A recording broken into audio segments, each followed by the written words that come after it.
You are in the Palaba hall, where buying and selling of the captives took place.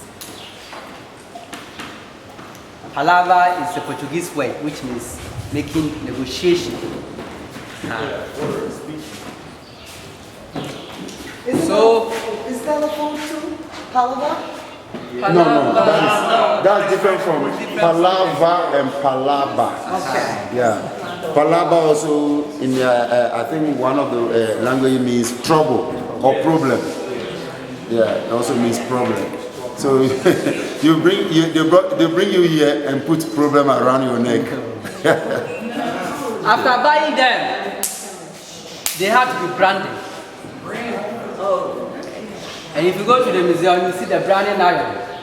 There's a small metal with some letters underneath.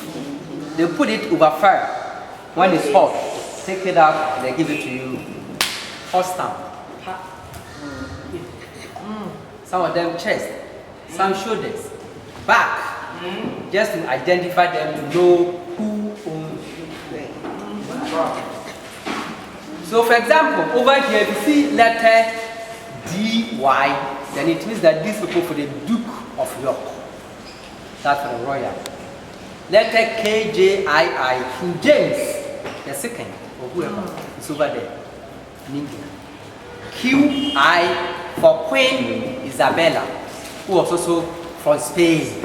So these people too going to work in all Spanish colonies and so on.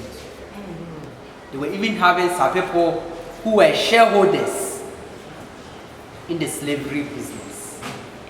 Very prominent people. Yeah. King George I, who was the king of England. Yeah. Our old man, Sir Isaac Newton, the scientist, was a shareholder. Duke of Earl of Lichfield, Earl of Holderness, they were all having big stock. Yeah. They got rich. Yeah. Damnly rich.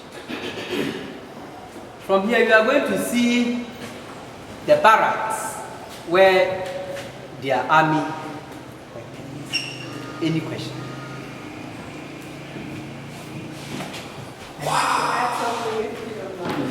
And that is not only did the European countries, kings, queens, and businesses become enriched, but American as well. As we're not talking about just a few hundred years or a few decades of slavery. We're talking about over 500 years. So you had little old ladies who invested in the slave trade, and everybody was making money. And that is why the United States became so rich. That is why Europe became so rich, because of the slave trade.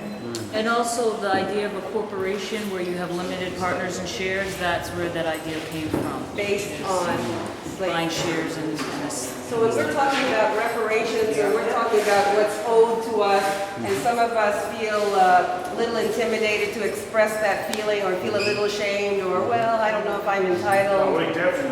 We should feel and we should know that our ancestors enriched Europe and the Americas. Oh yes. Oh yes. Okay. We continue.